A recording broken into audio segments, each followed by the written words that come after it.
बिस्मिल्लाहिर्रहमानिर्रहीम। ख़ातिन हज़रात, मैं हूँ अख्तर अब्बास और आप सबको मेरा सलाम पहुँचे। क्या हाल है आप सबके? खैरियत से हैं? अच्छा ये बताएं, ख़वातीन जब भी आपस में बातें करती हैं तो ये क्यों पूछती हैं तुमने आज क्या पकाया, और फिर अपनी तफसील वो ज़रूर बताती हैं, चाहे जला के उसको काला कर दिया हो, लेकिन वो क्या आपके पास गुफ्तगू का यही वाहिद मौजू होता है या इसके अलावा भी मौजू होते हैं? हमारे एक शागिर्द हैं, ज़ैद इनका नाम है, यूनिवर्सिटी में मेरे साथ पढ़ते थे और यानी मेरे पास पढ़ते थे। अब उनकी शादी हुई तो पिछले दिन उन्होंने बड़ी लिहाज में कहा, सर मैंने लव मैरिज की थी, साल हो गए, और क्लास फेलो उनकी थी, दोनों को मैं जानता हूँ। तो उन्होंने कहा कि ज़िंदगी हमारी अच्छी गुजर रही है, बीवी अच्छी भी है, खूबसूरत भी है, और मैं उसका हाथ बटाता रहता हूँ, उसकी टेक केयर करता हूँ, मगर जब मैं ऑफिस चला जाता हूँ तो मुझ पर चेक बहुत रखती है, और जो उसका हर कुछ देर बाद फ़ोन आता है, मुझे बहुत इरिटेशन होती है। कभी कभी तो मुझे अपने बॉस से डांट भी पड़ती है। तो मुझे समझ नहीं आता कि उसके फ़ोन पे मुझे खुश होना चाहिए या गुस्सा करना चाहिए, और बिल्कुल मेरा सांस बाज़ दफ़ा बंद होने वाला होता है। तो ज़ैद को मैंने 2-3 बातें बताई, और लेकिन उसको पहले मैंने एक लतीफ़ा सुनाया, आपको भी सुना देता हूँ।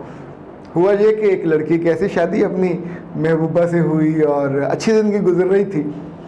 तो वो जो पानी शाम को वो लेके आया, मिनरल वाटर वो रखा, वो उस पर लगा रहा था, तो ख़ातून ने, मुमकिन वो भी कोई काम कर रही, वो 20 लीटर की बोतल रख रहा था, तो उसने कहा कि सुना है, उसने कहीं फेसबुक से कोई क्लिप देखा होगा कि आंवला खाने से खून साफ हो जाता है। अच्छा, वो लड़का पता नहीं किस ट्रांस में था, किस कैफियत में था, तो कहने लगा भाई जैसा है वैसा पी लिया करो, अब तुम्हें खून भी साफ चाहिए।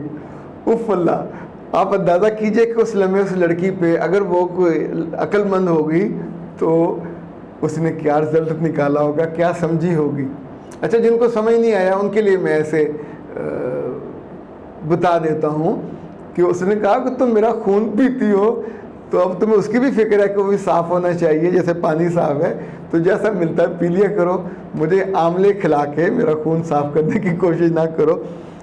ये लाइटर मूड में था, लेकिन ज़ैद से मैंने कहा कि मेरे बच्चे, पहली बात यह कि लव मैरिज हो या मामूल की मैरिज हो, ख़ानदानी, बीवियों को पहले दिन से बताना चाहिए कि दफ्तर जाके अगर आपको ज़रूरत होगी तो आप कॉल करेंगे, अगर उन्होंने करना तो वो मैसेज कर दें। इसलिए कि हर दफ्तर में आप वो 8 घंटे काम के हैं, बीवियों को जवाब देने के नहीं हैं। जिनकी बीवियां बहुत ज़्यादा तंग करती हैं वहाँ वो नक्कू बन जाते हैं और लोग उनका मजाक उड़ाते हैं। So never allow. अच्छा, दूसरा दोस्त बैठे हुए, मीटिंग हो रही है, आप उठा के बीवी को ना डांट सकते हो, ना हाँ कर सकते हो, ना कर सकते हो, तो अजीब सी कैफियत होती है। तो ये मामला बिल्कुल डे 1 से तय, और उसको समझा दीजिए। अच्छी बीवियां समझ आती हैं। अब लाइक मुझे कम से कम 20 बरसों से याद है कि मैं यूनिवर्सिटी पढ़ाने गया, बाहर जाता हूँ, बैरून मुल्क जाता हूँ किसी मीटिंग में, ट्रेनिंग पे, तो दिन में मेरी बीवी का कभी फ़ोन नहीं आएगा, ना मेरे बच्चों का फ़ोन आएगा। अच्छा, उन्हें जाते ही मैं पहले दिन बता देता हूँ कि शाम को कितने बजे मैं अपने होटल आ जाता हूँ, कितने बजे मैं फ़ारग, तो 6 बजे, 7 बजे, 8 बजे, तो उसके बाद मैं आकर उनको कॉल करता हूँ। अगर उन्होंने मुझे कॉल करनी है तो सुबह नमाज फजर पे उठाने के लिए या ज़िक्र कराने के लिए, अज़कार, मुझे दुआएं पढ़ाते हैं, मेरी छोटी बेटी को ज़ुम्मे है ये।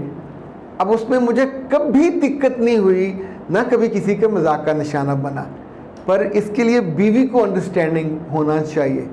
दूसरा, मेरी बीवी को मुझ पर शक नहीं होता कि कोई मसला है या कहीं कोई अफेयर कर बैठेगा, जो कि मैं नहीं करता, डेलिब्रेटली नहीं करता, मैंने बेशुमार दफ़ा मौके मिलते हैं तो मैं नहीं करता।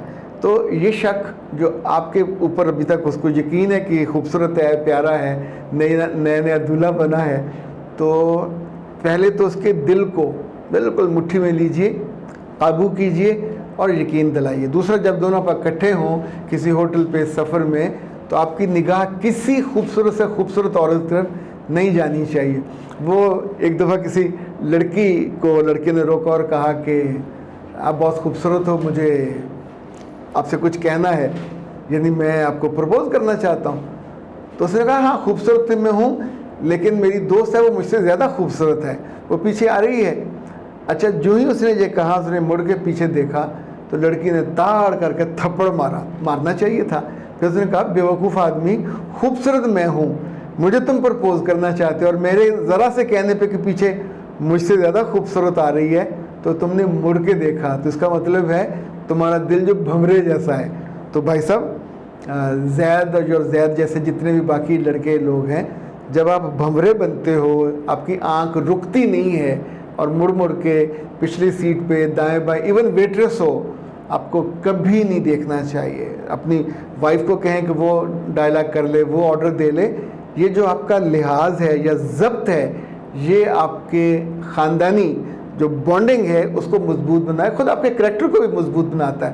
ورنہ کتنے لوگوں پہ تو اللہ معاف کرے, میرا دل چاہتا تھا گاڑی میں ان کو مار دوں جا کے کہ بدبختوں, پیچھے بیوی بٹھائی ہوئی ہے وہ بھی برقعے والی, اور اب کیا کہیں, شکل مومنہ کرتوت کافرہ, مڑ مڑ کے لوگوں کی بیویوں کو اور موٹر سائیکلوں پہ گاڑیوں پہ خود چاہے ٹکر کھا لیں, دوسروں کی عورت کو دیکھنے سے باز نہیں آتے. تو نتیجہ کیا ہوتا ہے کہ بیویاں پھر شک بھی کرتی ہیں, جینون شک کرتی ہیں, اور اس کے بعد جب موقع انہیں ملتا تو ان کے پھر بال بھی گنجے کر دیتی ہیں کھینچ کے. ویسے کبھی ایسے لوگوں کے بال کم ہو جائیں, کبھی بال کم ہو جائیں تو پھر وہ بہتر ہے ناز حفظ والوں سے رابطہ کریں. یہ بڑے اچھے لوگ ہیں, اور ان کا نمبر ہے 0341657826, اور ان کا ہیئر آئل بہت اچھا ہے, اور بڑی کیوٹ سی شیشی ہے, کیوٹ سی اوپر پرنٹنگ ہے, اور ناز حفظ جو ہے 100% ان کا پیور اور کیا کہنا چاہیے ہربل چیزیں ہوتی ہیں. اس میں کو 8-10 چیزیں ڈلی ہوئی ہیں, اور 18 گھنٹوں میں یہ تیار ہوتا ہے. آپ کے بال کمزور ہوں, بیوی نے کھینچ دیے ہوں, بیوی کے ماں نے کھینچ دیے ہوں, یا اب ویسے گنجے ہو گئے ہوں اپنے ابا کی وجہ سے, یا سٹریس لے کے آپ نے بالوں کا ستیہ ناش کر لیا ہو, اور آپ کے پاس پیسے بھی نہ ہوں جا کے نئے بال لگوانے کے اور اگانے کے, اللہ معاف کرے, وہ PRP کروائیں, یا وہ جو سر میں ایک ہوتا ہے رولر سا, وہ بھی بڑا سخت ہوتا ہے, جگہ جگہ کھبتا ہے, خون نکالتا ہے تو پین ہوتی ہے. لیکن اس سے آپ کے بال بھی بہت زیادہ اچھے بال تو اگتے ہیں. ان کا جو ری گروتھ ہیئر سیرم ہے, لیکن یہ جو ہیئر آئل ہے اس سے آپ کے بالوں میں چمک بھی آتی ہے, خوبصورتی بھی آتی ہے, لمبے بھی ہوتے ہیں, سکری وکری وہ بھی کم ہو جاتی ہے, ختم ہو جاتی ہے. اور جو 2 منہیں ہوتے ہیں, 2 منہ تو آپ کو خود ہی کاٹنے ہوتے ہیں, اس کے بعد پھر 2 منہیں عام طور پہ نہیں ہوتے. لے جناب, اختر عباس کو دیجیے اجازت. السلام علیکم.